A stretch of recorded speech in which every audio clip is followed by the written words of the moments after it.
coordinators and whatnot?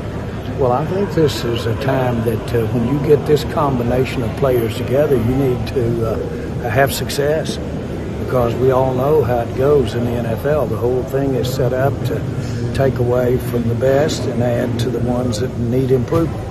And personnel-wise, I think we have one of the best. Typically, I'm known for my quick reactions. Usually, you guys would expect this video to come out the moment that the game ended, or the moment that all three of the games ended. And in this instance, I actually needed an extra night to gather my thoughts, because I don't think I've ever been more crushed by a loss in quite some time, to be honest. Now, I know what you guys are going to be saying. You guys are going to be saying this happens all the time. The Dallas Cowboys are perennial one and dones. This year was way different. So before we get to the content, I want to let you guys know we're giving away $500 to a follower on my Instagram account, and we're giving away a subscriber that turns on our notifications on this channel $500 as well. Now that we get all that out of the way, break!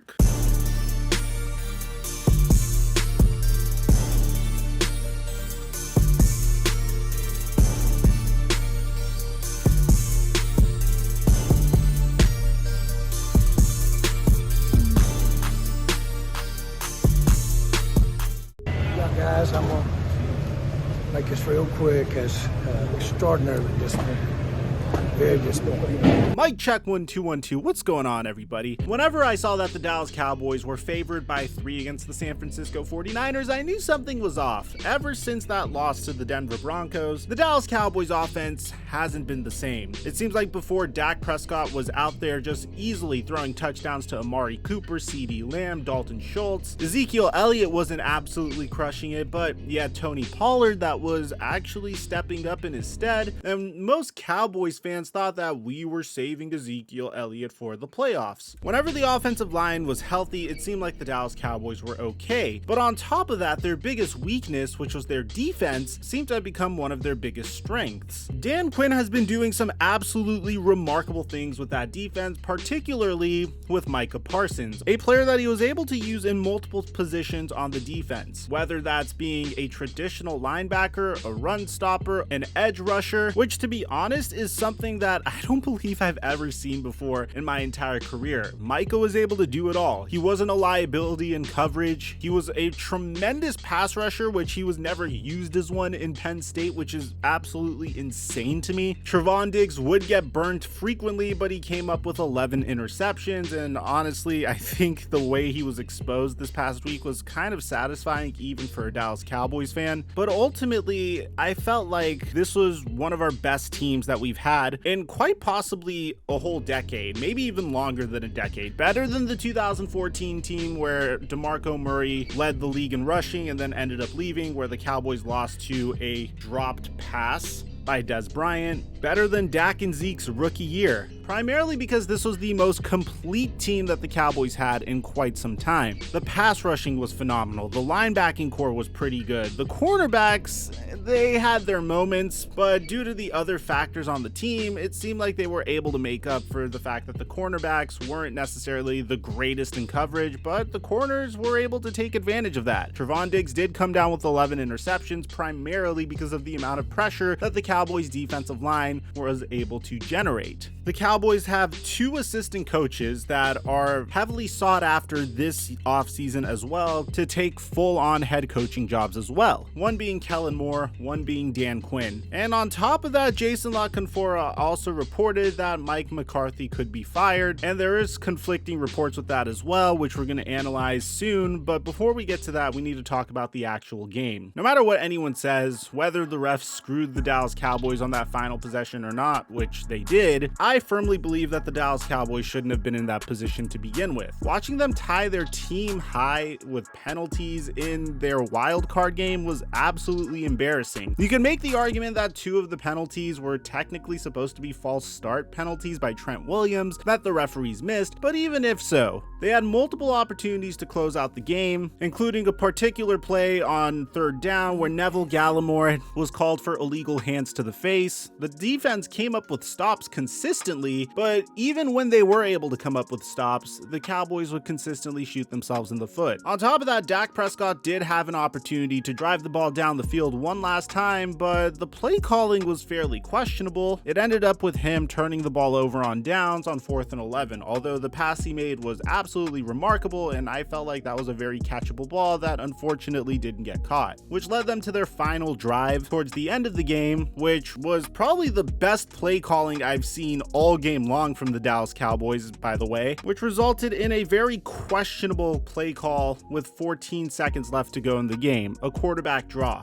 Now, here's the thing, the refs did mess this up, not in the sense that the offensive lineman was in the way, because he should not have been in the way, but in the sense that the referee started running towards the line of scrimmage a little bit too late. The moment he saw the quarterback draw, he should have followed Dak Prescott as well, and he lagged a little bit behind, which resulted in time running off of the clock. And in that sense, unfortunately, it didn't go the Dallas Cowboys' way, but as a Dallas Cowboy fan, once again, I don't think a team with 12 penalties should win any game at all whatsoever. Even if we did win, a team that undisciplined would absolutely get their cheeks clapped by the Tampa Bay Buccaneers the next week. I don't think it would have done us any good to win this game anyways. Now, at the same time, the Dallas Cowboys did almost beat the Tampa Bay Buccaneers in week 1, but unfortunately a no call on an offensive pass interference wasn't made, and they would eventually lose. But I don't think that's the same exact team that we're dealing with here. This team has regressed throughout the entire season when you're supposed to progress throughout the entire season. Most of their wins came up against really bad teams once again. But the thing that was very frustrating was, for the very first time, I think this is the most complete team we've ever had. From the offensive end to the defensive end to all of the coaching staff, save for Mike McCarthy. I'm still not sold on him as a head coach. And when you have a situation where you have a generational talent like Micah Parsons and he's on a rookie contract, you have all the right pieces. You have the players that are currently in the middle of their prime playing well. You have the younger players like Micah Parsons and periodically Trevon Diggs playing well. Notice I said periodically because, again, Trevon Diggs gets burnt a lot. Then this is the time where you need to at least make a push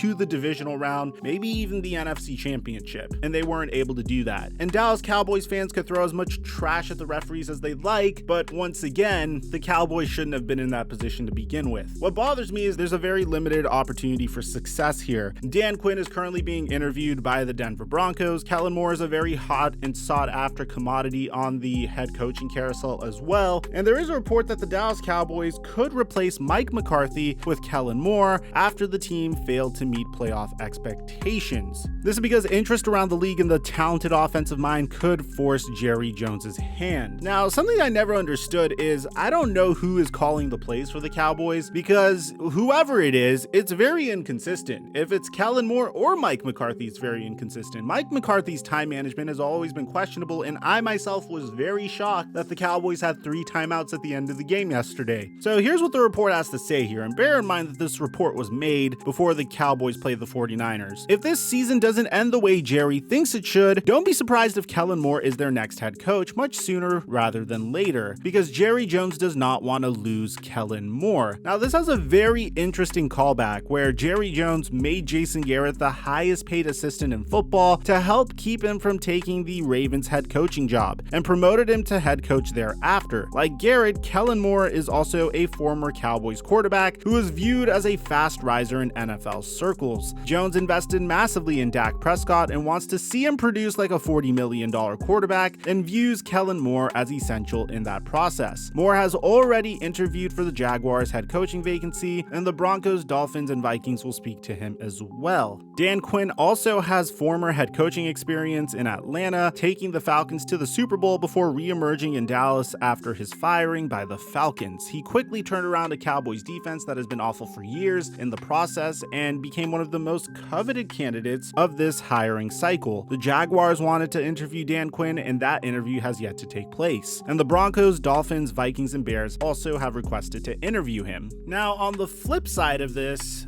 apparently Jerry Jones came out and said that a coaching change for the Dallas Cowboys is not on the table. But it seems like this was just completely misinterpreted, because if you go into the interview, he said, "We had about as good a putting it together and good fortune with some of the decisions we've made. We had to come together about as good as you can do it, and we had to come together with about as healthy as you can be." When he was asked about a potential coaching change with Mike McCarthy, he said, "I don't even want to discuss anything like that at this particular time. No discussion about anything. I'm not going to discuss coaching, preparation, any of those things. That is not on the table." And then when Mike McCarthy was asked about his job security, he said that he wasn't really concerned. Now, if you were a Cowboys fan that was hoping for Mike McCarthy to be fired, well, Stephen Jones just came out and debunked the entire Jason La Canfora rumor, because I do believe that Jerry Jones is doing whatever it takes to retain Kellen Moore, but I don't think Mike McCarthy is on as short of a leash as we think he is. I'm expecting for Jerry Jones to break the bank to retain Kellen Moore, because Stephen Jones came out and said that they aren't getting rid of Mike McCarthy. There is another rumor that is very fascinating currently,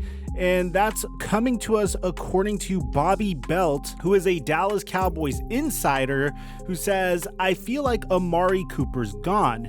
That's just a sense I get. Nobody's told me that." Statistically speaking, Amari Cooper hasn't had the best season so far. He didn't get targeted nearly as much as he did last year. He started in 2 less games, but Amari Cooper's lack of targets has been a little bit of a storyline this year, but his yards per reception for the most part is still the same. The only way that the Cowboys could get rid of him is if they release him from his contract or if they trade him, but that's something else we're gonna have to keep an eye out, man. I don't know how legitimate of a rumor this is. So it seems like Jerry Jones really wants to make sure that he doesn't lose Kellen Moore. But the question is, how much does he believe in Mike McCarthy as a head coach that could potentially take this team to a Super Bowl? Honestly, as a Dallas Cowboys fan, I think my biggest issue with this team is I don't know what else they could do to improve other than their head coach that they just hired recently. I don't think Mike McCarthy is the answer. Honestly, if I could have it my way, I'd fire him and bring in Brian Flores, but I'm not the general manager of the Dallas Cowboys. It sucks because they have a very limited window for success before Amari Cooper starts to fizzle down a little bit, or CeeDee Lamb needs a big contract, or Micah Parsons needs a big contract, or DeMarcus Lawrence isn't as effective as he used to be, and you're already seeing Ezekiel Elliott start to slow down in terms of how effective he could be. Not in the sense that he's a horrible running back by any means, but he's not nearly as dominant as he once was.